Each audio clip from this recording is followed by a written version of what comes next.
ফেনীর মানুষ আর কত অবহেলা সহ্য করবে? ফেনীর মানুষ কেন প্রতি বর্ষায় আতঙ্কে থাকবে?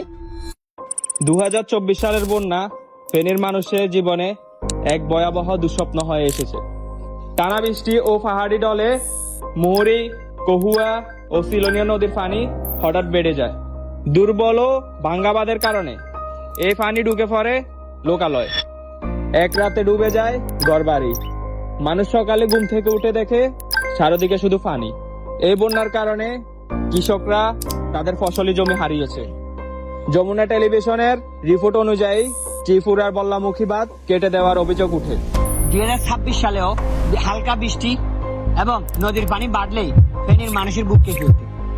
ফেনীর সমস্যা শুধু বন্যা না, দুর্বল বাঁধ, অপরিকল্পিত ড্রেনেজ ব্যবস্থাপনা এবং নদীর কুল ভাঙন। মুহুরী, কহুয়া, সিলোনিয়া নদীর ভাঙন এখন ভয়াবহ রূপ নিয়েছে। প্রতিদিন মাটি ভেঙে নদীতে চলে যাচ্ছে। শহরের ড্রেনগুলো অনেক জায়গায় বন্ধ বা ভরা। এর ফলে সামান্য বৃষ্টিতেই জলাবদ্ধতা সৃষ্টি হয়। সমাধান একটাই, আধুনিক ড্রেনেজ ব্যবস্থাপনা, নদী ভাঙন রোধে শক্তিশালী বাঁধ নির্মাণ। একটি ভালো সিস্টেম শুধু পানি আটকাবে না, ঘর বাড়ি রক্ষা করবে, কৃষকের ফল বাঁচবে, পুরো শহরকে নিরাপদ রাখবে। আজও অনেক জায়গায় বালুর বস্তা দিয়ে অস্থায়ী কাজ করা হয়, কিন্তু আমরা জানি এগুলো পরের বন্যায় আবার ভেঙে যাবে।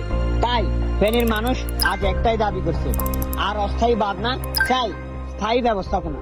ফেনীর মানুষ আর অবহেলা চায় না, বাঁধ চাই, নিরাপদ ফেনী চাই।